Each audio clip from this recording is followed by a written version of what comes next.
Alrighty, so all the CONCACAF Champions Cup from tonight is in the books as we had a triple header that happened tonight, and because of the fact that we had a triple header and because the last game didn't finish until relatively about 20 minutes ago, that's why we're once again doing a review relatively late into the night. But let us jump straight in by talking about the first of the triple header game, all three of these games involving MLS team in the CONCACAF Champions Cup. Starting off with the game that I'm going next week down in Miami between Inter Miami versus Nashville SC in the second leg of the CONCACAF Champions Cup. And honestly, this resort couldn't be even better for me when it comes to attending that game down at Chase Stadium for the second leg because it's really all to play for between both of these teams heading into the second leg. It's almost like a winner take all kind of game, even though technically Nashville can actually get themselves move on into the next round if they're able to get a score draw in the second leg because of the fact that apparently the CONCACAF Champions Cup is one of the only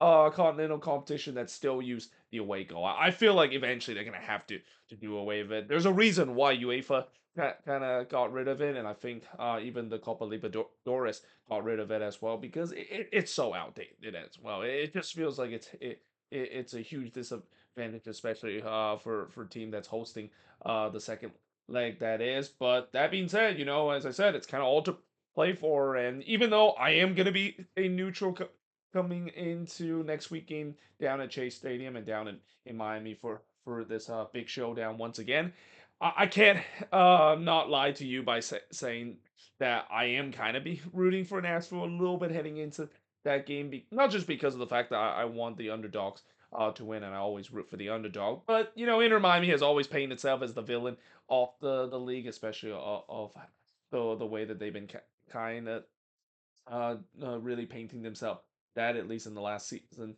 and two. So yeah, I mean, as a guy that is kind of want to see the hero always win against the villain, yeah, that's kind of why I can't lie by saying that even though I'm gonna be a neutral, I am definitely gonna be very happy if Nashville was able to get the resort. Though I will definitely clap kind of quietly if Nashville SC does score a goal because yeah, I don't want to stand out in the crowd basically be really rooting hard for Nashville SC in that game against Inter Miami in the second leg. But that being said, speaking of Nashville SC, in many ways, for Nashville, if they do not win that second leg and unable to move on, they're definitely going to be looking back at this first leg as a game where this was a huge missed opportunity for Nashville SC. They were the better team in this game against Inter Miami, and how many times we said when you're the better team against Inter Miami and you don't punish Miami, yeah, bad things usually happens to you. Now, the good news is bad thing didn't happen to Nashville, at least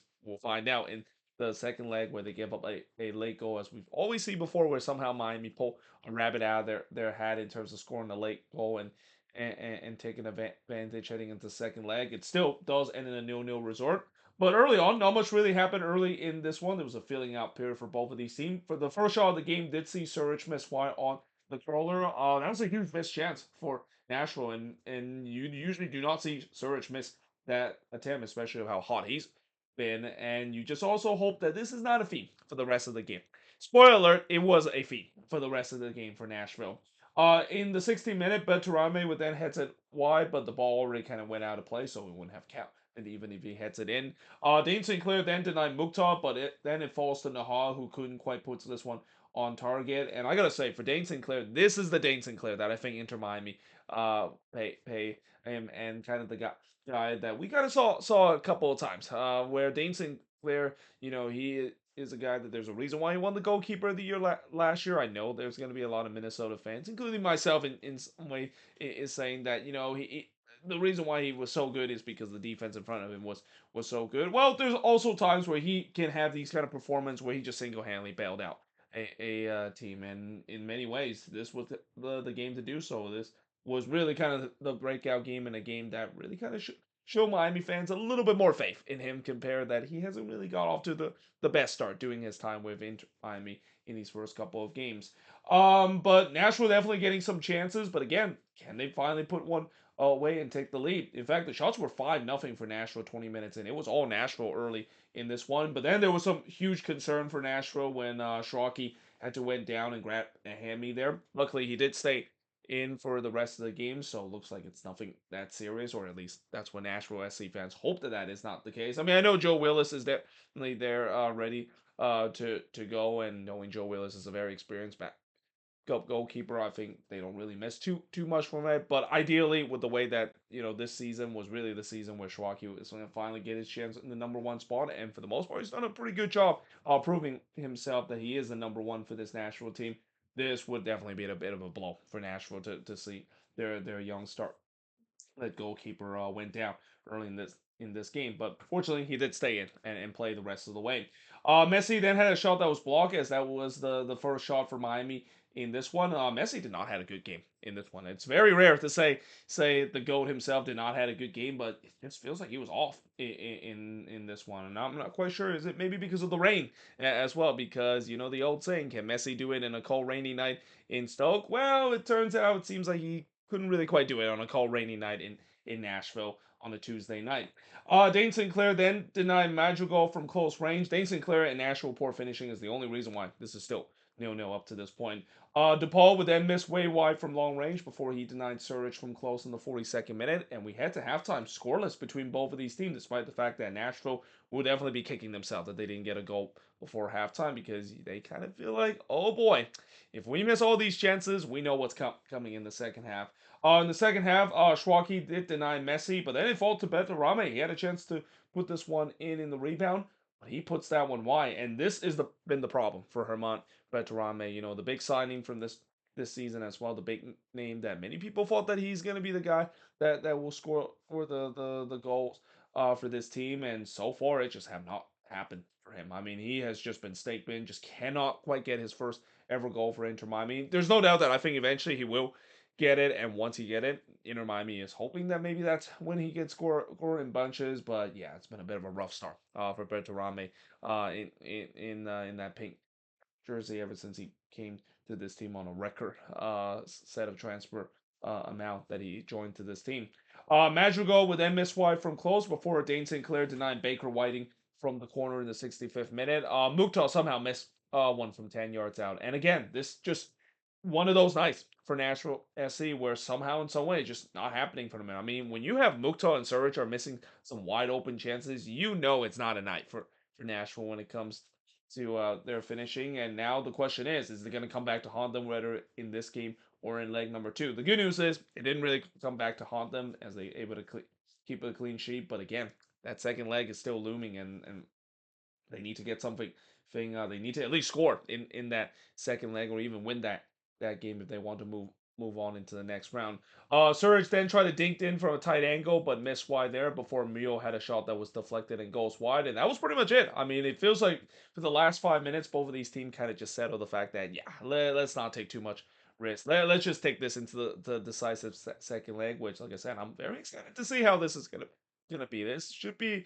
I expect this was gonna be a really good series between both of these teams. And while I know there wasn't any goals that were scored in this game, I think this is a game that just kind of sends a message, at least for Nashville, that yeah, they're definitely gonna go toe to toe with Inter Miami. They did exactly that, but again, they'll be very disappointed that they didn't get at least a goal or two advantage, because heading on the road against Inter Miami, it's not gonna be easy. See whatsoever, and yeah, we'll see how that's gonna be heading next Wednesday. And did I mention the fact that I'm going to that game? Yeah, very excited about that.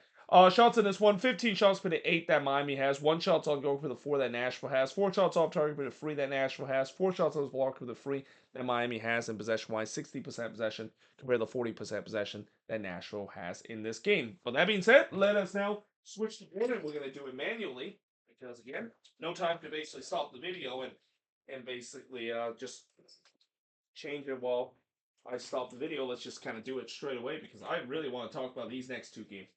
These next two games are very, very fascinating to see. Starting off with the LA Galaxy versus Mount Pleasant. So one thing I will say about the Galaxy, at least the good thing that they did late in this game, is they did add on and give them some insurance going to Jamaica, and have a chance that not that they don't really have to kind of sweat out a bit as what we thought they might have to for majority of the game, because for majority of this game it was a very frustrating night if you're a Galaxy fan. It kind of felt a little similar to what you saw in the last round as well against Miguelito, where they just cannot get the goal scoring going as well. Now the good news is they did get the goal scoring early, at least in this one. Though the first shot did came from Mount Pleasant, as Jump would have a shot that hits right to Marcinkowski before Chambers denying Tommy, but it did fall to João Klaus, who couldn't put that one on target. But in the 6th minute, Gabriel Peck would score. He scored from Cuevas to make it 1-0 in favor of the Galaxy. And something tells me Peck really tried hard in this one, knowing the fact that he's not going to be available in the weekend's game as well, because he got that red card against Colorado. And in some way, this feels like it's kind of a redemption game for Gabriel Peck, trying to give the Galaxy fans a little bit more faith in him after, yeah, let's just say that he definitely did not have a great game against the Rapids, and in some way kind of cost the Galaxy in that game against the Rapids over the weekend.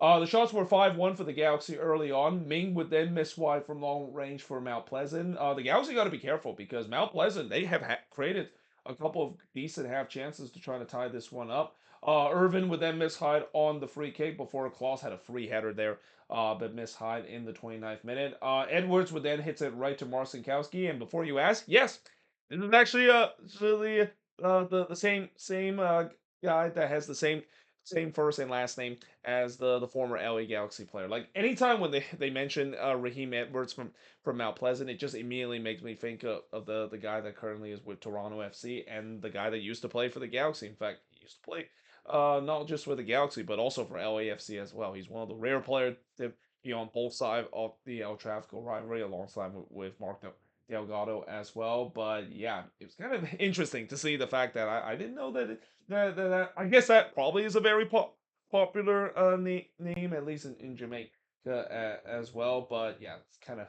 interesting. Every time they mention Raheem Edwards, it just kind of makes me think: is that the Galaxy player? No, he's now with Toronto FC. Nope, he's actually a different Raheem Edwards. The Raheem Edwards from Mount Pleasant, that is. But the shots were now 7-3 for the Galaxy up to this point. Tommy would then hits one that was actually spilled by Chambers, and there was then some chaos ensued. Hack got the last big chance, but it was blocked away. Chambers then denied Klaus from close in the 44th minute. Klaus was definitely snake bitten tonight, and it would get worse for him. I mean, this feels like it was just when Murphy's law can be a thing for some situation. Well, this feels like it was Murphy's law for João Klaus. Nothing seems to be going right for him when it comes to goal scoring, and that's shocking to say because in terms of MLS play, he's been getting the magic touch when it comes to scoring goals with the LA Galaxy.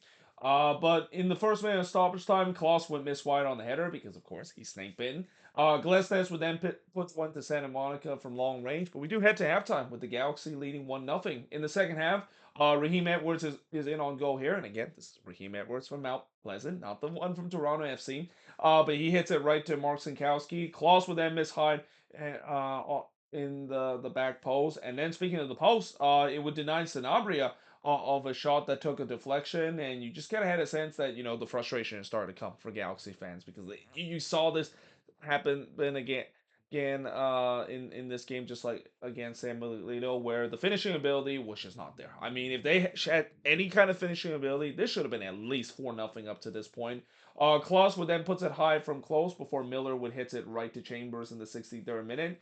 The Galaxy continue to press for a second goal, but again, can they finally find that second goal? Which, yeah, that's kind of hard to see because of the fact that their finishing has been brutally hard to watch. It's been woeful at best. The referee then gives a yellow card to the Mount Pleasant goalkeeper, even though he went down and it looks like he was hurt. And I put hurt in quotation mark because let's be honest, that Mount Pleasant goalkeeper, I think that's the Nahuel Guzman of Jamaica, or should I say the Jamaican Nahu Guzman, because he pretty much went down every single time, and I think the referee was kind of tired of antics. And you know the old saying, when you went down once, fool me once, shame on you. But fool me twice or three times, I'm gonna give you a yellow card. So yeah, he got a yellow card for that. It was pretty clear that he wasn't really hurt. He was just kind of time waste a bit. And for those that wonder why would Mount Pleasant want a time waste even though they're down 1-0, well, if it's still only at 1-0, there's still a chance that heading into that second leg, anything can happen. I mean, that knowing that the Galaxy have really struggled in terms of goal scoring at time this season, I mean, anything can happen in that second leg. But at the same time, I just feels like it was peak CONCACAF, where a referee just kind of feel like he was just getting so tired of the Mount Pleasant goalkeeper antics. The fact that, yeah, you went down one more time, I'm just gonna give you a yellow card because you're clearly time wasting and you're clearly doing the antics that I'm just tired of dealing with. Chambers would then rob Klaus from point blank. Yeah, it's just not Klaus 9. I mean, he just cannot find a goal whatsoever in this one. And then he denied Klaus again from close range for good measure because, yeah, I think John Klaus not only will have nightmares about his finishing ability, but he's probably going to have nightmare of the Jamaican goalkeeper or the Mount Pleasant goalkeeper in this game as well. Peck would then hits one that was spilled by Chambers, but was gathered before Cuevas had a chance to pounce on it. And then Harbor Miller looked like he finally got the second goal for the Galaxy, but guess what happens? On the development play, João Claus handballed it, and it was pretty obvious. Like when they go to VAR, when I got a first look at it, it was clear as day that João Claus handballed this one, and I immediately wrote, "Yep, Claus.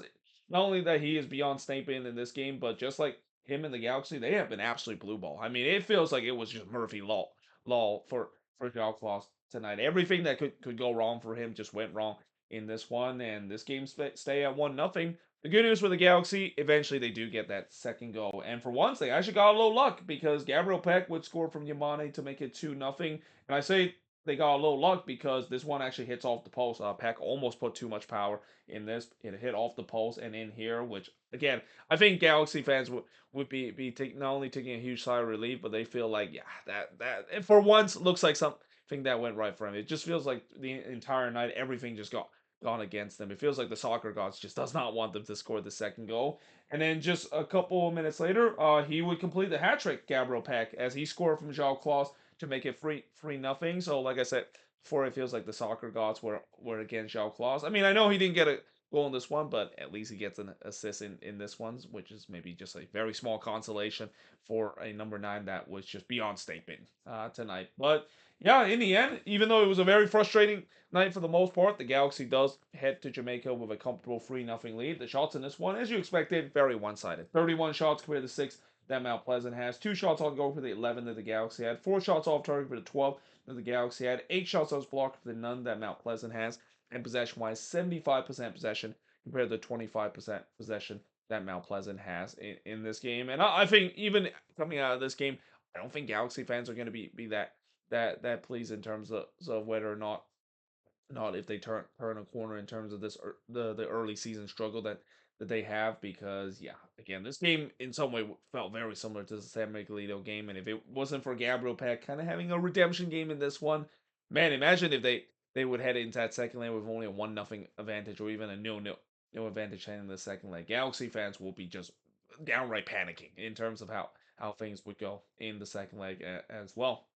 Now, that being said, moving on into the game that I'm pretty sure everybody want me to talk about, because this was just CONCACAF After Dark at its best. And it's only fitting the fact that this game went CONCACAF After Dark because this was a very late start, an 8:30 p.m. West Coast start and 11:30 p.m. Eastern start. So whenever there's a start like this, you know there's going to be some crazy thing that happened. And I also kind of feel like not only that, but just you just kind of had a sense that a San Diego versus Toluca game is going to be full of fireworks. I mean, honestly, any Toluca game, if you haven't watched Toluca play not only in the Leeds Cup but also in Liga MX as well. I mean, not only the fact that they are the back-to-back champ in Liga MX, but they're a team that has that kind of reputation of a team that just kind of play that high-flowing soccer, similar to what we see what the Galaxy did when they won the championship, where their defense might not be the best, but it doesn't matter. Their attack is always going to overpower you, and in some ways they kind of did that in this game. Although you got to give a lot of credit to San Diego in this one, they fought really hard in this one. Early on, the first shot of the game did see Mendez heads it high from the corner before Ruiz had a shot that was deflected and goes wide, and Fury got away with this one. I mean, he pretty much played it right to Ruiz there, similar to what we saw with Even Horvat when he played it right to a Montreal player over the weekend, and he was just like Horvat. He almost was punished here, and yeah, Toluca couldn't take advantage of it. But then the 12th minute penalty was given to Toluca. Actually, I wrote San Diego there again. I wrote this relatively late at night. Oh, right. Actually, I wrote this while I was actually away for a bit.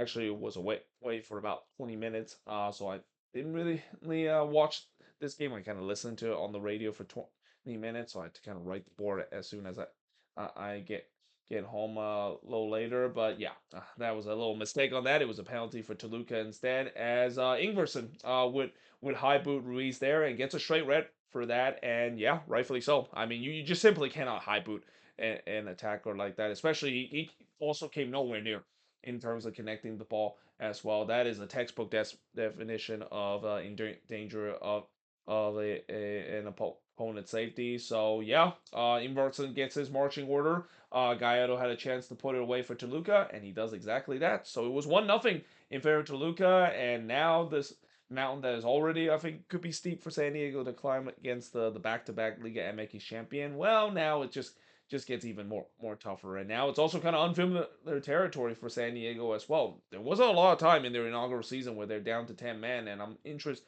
to see what kind of the response that they would be, especially they're not a team that is known for bunkering. With the way that Mikey Vera's team always tends to be on the front foot, they're now going to be in a very uncomfortable situation where they're going to have to defend most of the game against a Toluca team that with how high power and high flying this Toluca team. Yeah, this kind of maybe could have be a long night for San Diego as well. Gallardo then looked for another, but he missed one in the 19th minute before David Vasquez would hits one right to Gonzalez as the flag went up. And I got to give San Diego credit. Even though they were down to 10 men, they were still sticking their plan. And at least Mikey Veras is not afraid. The fact that, yeah, we're just going to continue to dictate the plays. We're going to continue to have the possession. We're not afraid of Toluca in terms of the attack that they have. And that's just kind of the reason why the fearless kind of mindset of the San Diego team. It's no wonder why they finished first last year in the West and have the best record and the best points total of any expansion team as well. They showed a lot of fight in this one. Ruiz would then hits it just wide from close in the 29th minute before there was a shout for a penalty for Toluca. But the flag did went up for offside. But then the 32nd minute, and this was not what I expected.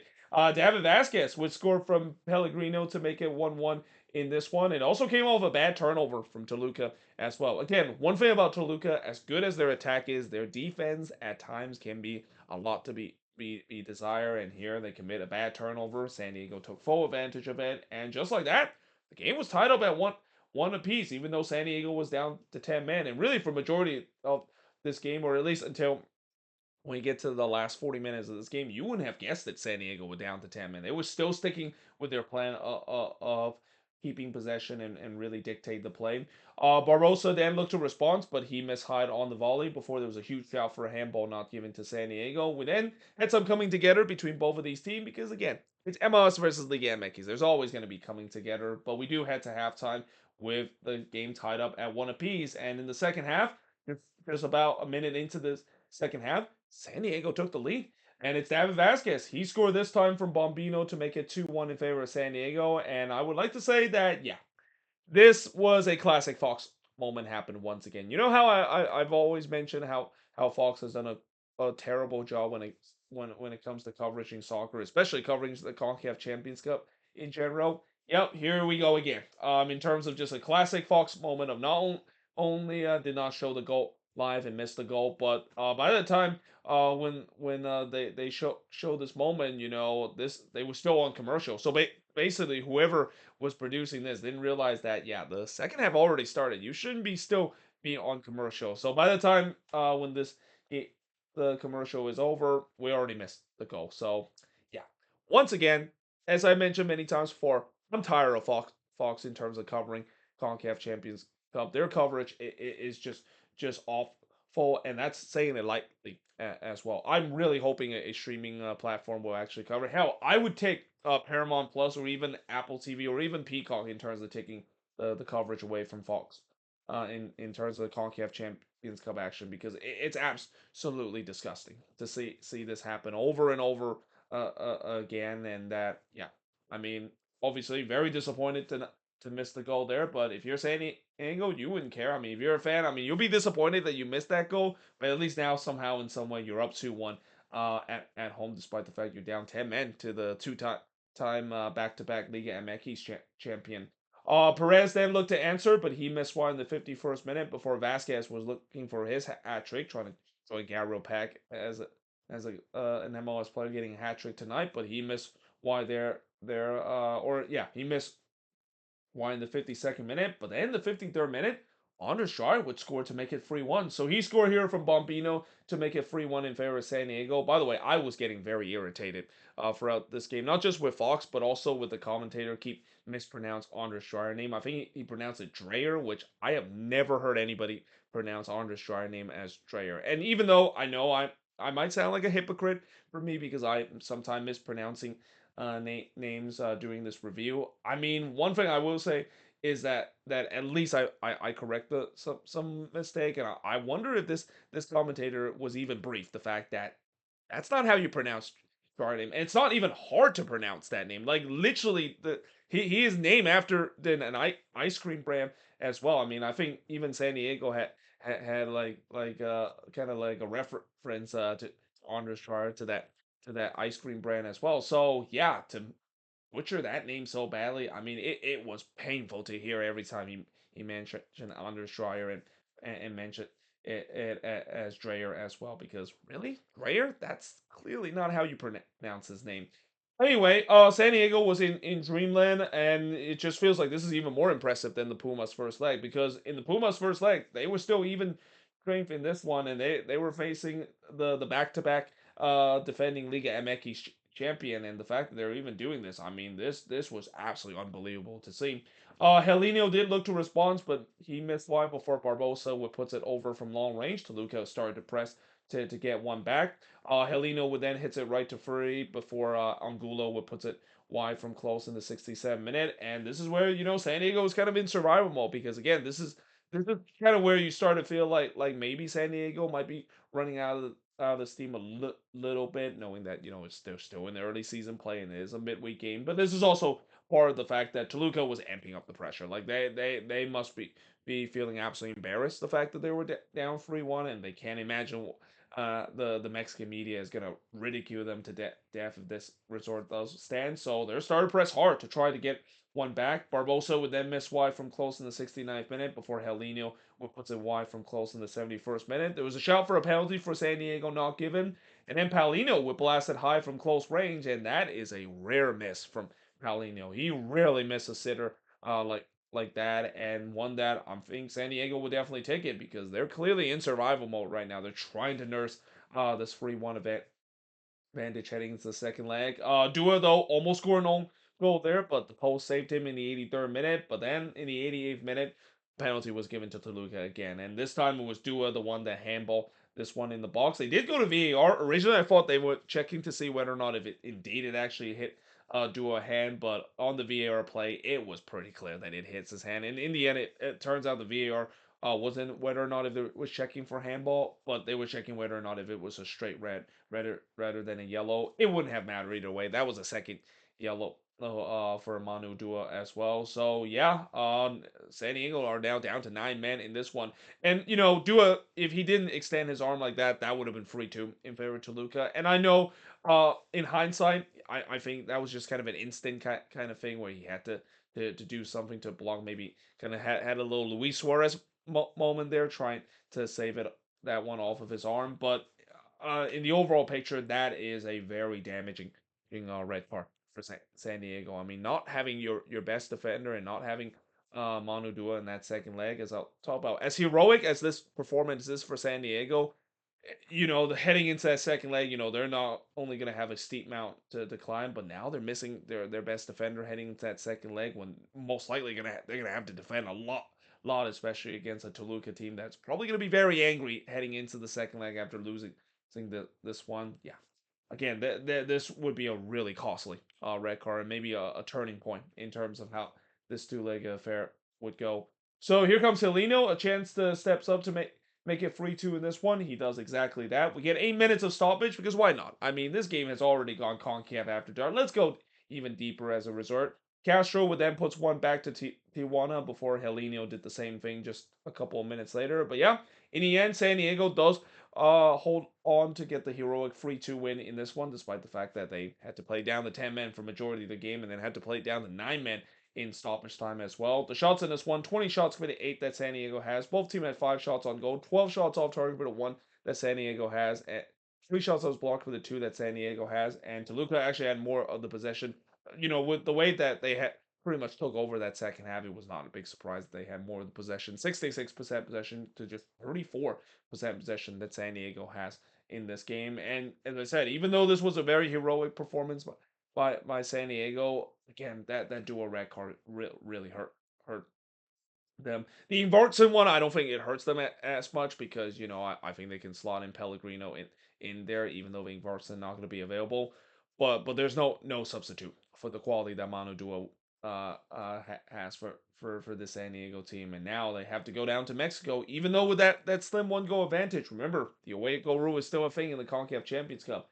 If they even give up 1 goal against Toluca in the second leg, they're not going to move on into the next round because of the away goal rule. And I have a feeling there's no way they're going to keep this Toluca team shut out heading into the second leg. I mean, with how high powering this Toluca team heading in terms of how they've been in this game and also throughout the time when they won back-to-back Liga MX title, it's almost impossible to trying to shut them out. So there's no doubt San Diego's need to score goals down in Mexico, and we'll see whether or not if they can do so. I mean, they have proven that whenever they face adversity, at least in this tournament, they're able to overcome it, and they're going to have to do it again, and that it's going to be as hard as it is when they have to go down to Mexico, and not just to any place in Mexico, but to go to Toluca, a place that is one of the highest elevation, if not the highest elevation out of any Liga MX team. I mean, that stadium is like 8,000 plus feet above sea level. Yeah, I think San Diego is definitely going to have their work cuts out. But if they shown that in this game that they're able to hang with Toluca, I think overall, no matter what happens in this Toluca affair, I think San Diego fans going to be very proud of this team because to hang around against the back-to-back Liga MX champion like they did tonight just shows you the fact that this team has not only come a long way, but there's a reason why this is a team that maybe I underestimate them heading into the second season. Maybe they're not going to have a sophomore slump like I thought that they would be, and especially I think they're still taking it personally that I put them as one of the least likely team to make it in the CONCACAF Champions Cup final out of any MLS team and win the whole competition, because with how they've been playing so far in these two rounds, it looked like this is a team that kind of reminds me a little bit of Vancouver last season. With Vancouver, a lot of people think that they were not going to go far, and look what happened. They went all the way to the final itself. But there we have it. That is pretty much it. Looking at all of these games of tonight's in terms of MLS team in the CONCACAF Champions Cup. Tomorrow we have 2 more games that wraps up in terms of the first leg of the CONCACAF Champions Cup, that is, and then next week we have the second leg, and next week is going to be challenging for me to watch those second leg games because I'm going to be on the road down in South Florida. So I'll be doing these review of the CONCACAF Champions Cup next week, at least from a hotel, and it's on the road, just like what I'll do with the review for the MLS game. But until then, hope you guys enjoy this video. If you do, make sure to leave a like, smash the subscribe button, and yeah, I of course will see you guys next time.